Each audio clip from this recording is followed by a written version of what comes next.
I've had a little bit of a bike issue today, puncture and a flat, and I was very grateful when Joe in Harlech stopped and said, "Can I give you a hand?" So we spent a happy hour.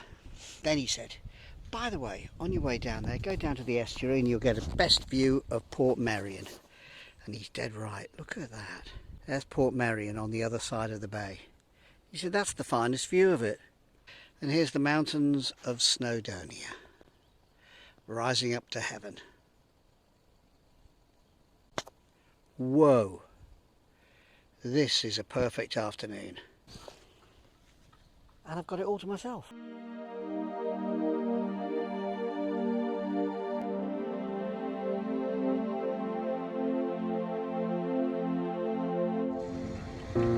Here's a little picture.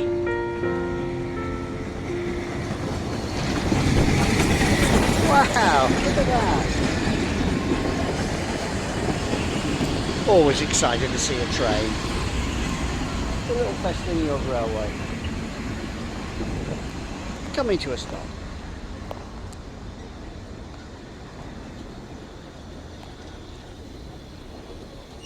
You had the open air bit then? We did. How was it? The sun is shining and the waves are hitting the beach with that never-ending sound of the sea. It's lovely. I'm in Aberdaron at the end of the Lyn Peninsula. I think it's the dead end of the Lyn Peninsula. And this is as far out as I can go on that little finger of Wales. I'm going to head down here and get a cuppa. And then there's a turnaround point when I turn around and head northwards. I like these moments where you reach a particular turning point. Makes you think about places we've been. Oops. Try not to fall off the edge of a cliff. Be ending up there, wouldn't I? Now this is a very special beach.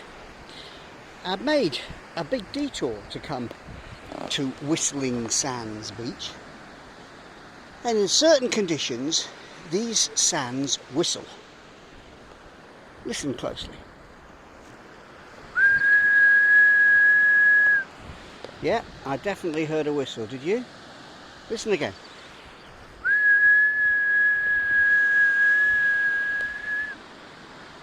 I was cycling down this lane and I came across this sign which said Felin Uchaf Centre. What's that? Well, it's quite intriguing and I'll show you why. I think I've stumbled into Teletubby land. Does this look familiar? I think I'm in Teletubby land. Yep, I am. Now, this is all made out of natural materials.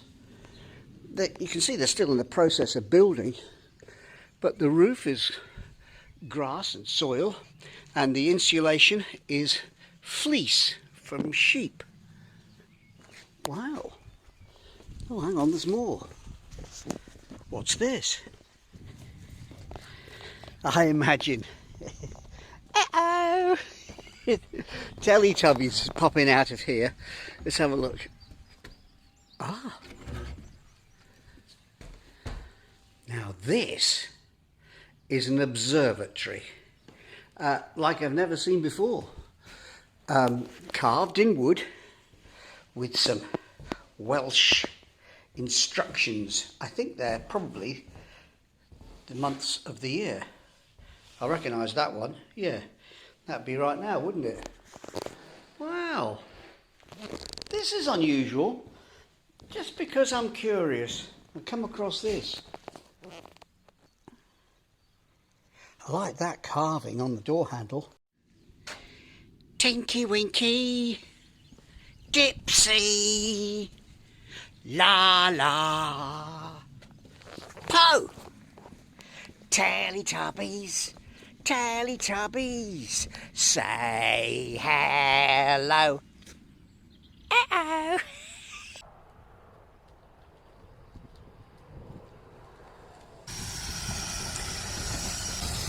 The Welsh Highland locomotive with some beautiful carriages. My goodness me.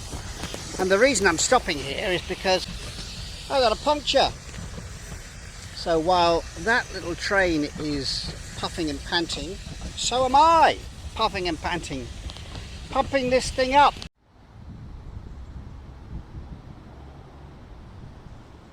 The Menai Suspension Bridge.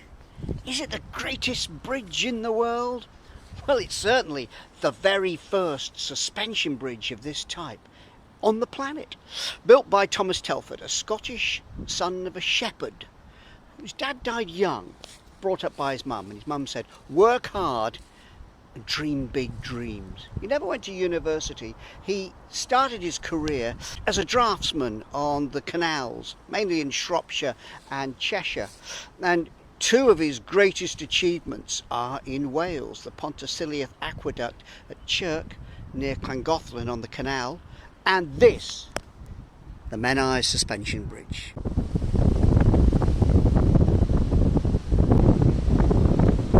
Started in 1819 and was finished by 1826. Wow, that's fast going.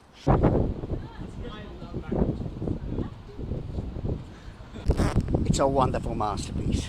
And almost immediately the railways arrived, and people like Stevenson and Brunel said, well, who needs roads when you can have railways? To which Thomas Telford said, that's all very well. You can go nice and fast on a train, but you're limited to where the rails go. Roads go absolutely everywhere. And he went on to build roads all over the country, particularly in Scotland. And of course his prophecy came true, because not long after that they invented the bicycle. Yeah, and with a bicycle you can go on roads all over the planet, including across the Menai Suspension Bridge.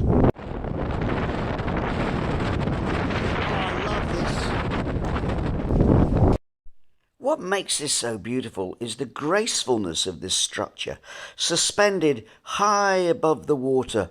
Ooh, it's a long way down. Yikes. And the tiny little town on the banks of the Straits. Hey, thank you, Thomas.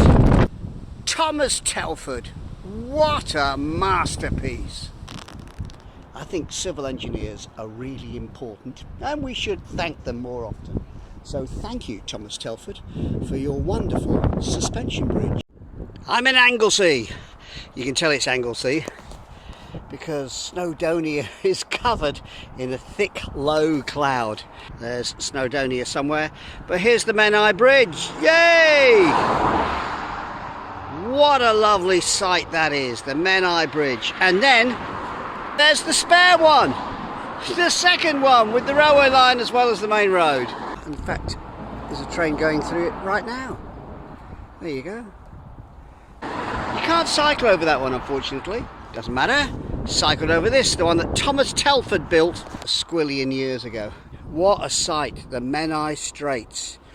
One of the most impressive and fastest flowing stretches of water anywhere in the world. Right behind me are all these lovely tarmacking vehicles. They go somewhere. Well, guess where they go? They go to Anglesey to enjoy the view. This fast flowing body of water is the Menai Strait that separates Anglesey on this side with Wales and the mountains of Snowdonia on the other. It's not very far across. In fact, that's Bangor Pier, that graceful and ornate, lovely pier there. And it marks the spot, actually, of a famous battle between the Welsh and the English in the reign of Edward I, when Llywelyn, the Prince of Wales, inflicted a defeat on the English army, surprised them, actually, trying to cross the Menai Strait with his Welsh warriors, and whooped them. Yeah, exactly. Of course, led to a renewed effort by King Edward to build his castles and subdue Wales. And I'm heading now along the Menai to the famous bridge, the Menai Bridge. Guess where I am? Oh, you're going to love this. Yay! I'm at the village with the really long name. I've got to go and hear the station announcement. The train is coming in. The train is very excitedly stopping. Hello, matey. Now, when you come to this station, what's the announcement that you make as to where you actually are? I don't make the announcement, it's the conductor in the back. Oh, go on then, do it for me. Now that is impressive. That is really impressive. So when I bought a ticket for this station, it just said Llanfair PG. That's easier. Yeah, it's easier thing to say. Llanfair. I've got to get out of the way. It's closing the level crossing. Hang on, you've got a 4-coach train and there's only room for 1.5 coaches. He only opens one door. Nice to meet you. What's your name? Adam. Cheers, Adam. Bye, Adam. Love it. We have a little chat, you see, as the train comes in. He opens one door and all the rest of these people here have no chance of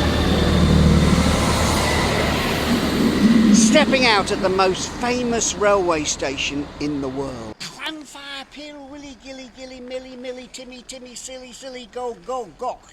This name is so long, it's even longer than the whole platform. I'm at Holyhead Station on Anglesey. Except actually, it's not on Anglesey, it's on its own little island just off Anglesey called Holy Island. This is the end of the line. There are the buffers, yes. And through those doors there, it's the ferry to Ireland. This really is the end of the line. Beautiful, bright and sunny day. A little nicer than the last time I was here. Like these. Ooh, bit of decoration going on. The way into Holyhead is across this piece of water here with this lovely footbridge.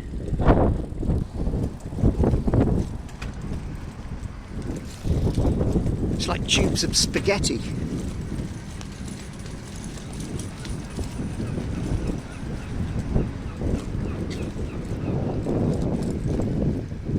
Yep, I'm cycling a plate of spaghetti.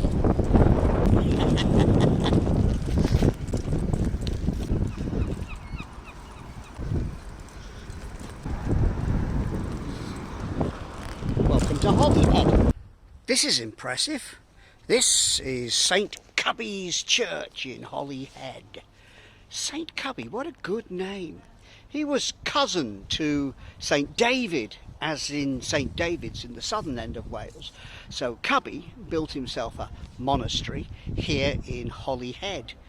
Well, it wasn't Holyhead then, it was just sort of the remains of a Roman fort. You can still see the remains here. Here's the walls going all the way around. Yep, and he built himself a church here 1500 years ago. Sadly, it's shut today. Why is that? These sort of places should be open. It's one of the principal pilgrimage sites in Wales. Now, Cubby had 2 jobs. One was to be saintly, and the other job, which he turned down, was King of Cornwall. What? He could have been King of Cornwall because that was his dad's job, and when he died, he said, all right, Cubby, it's your turn. He says, nah, thanks, I'll go off to Holy Island at the top end of Anglesey. It's gorgeous up there. And it is. He died in November 555. Now there's a date you can remember. 555. Now the church isn't quite that old. Most of this is medieval, dates from the time of Owen Glendour and Edward I, but it's got a lot of history about it. I'd like to see inside. I guess that'll be another occasion.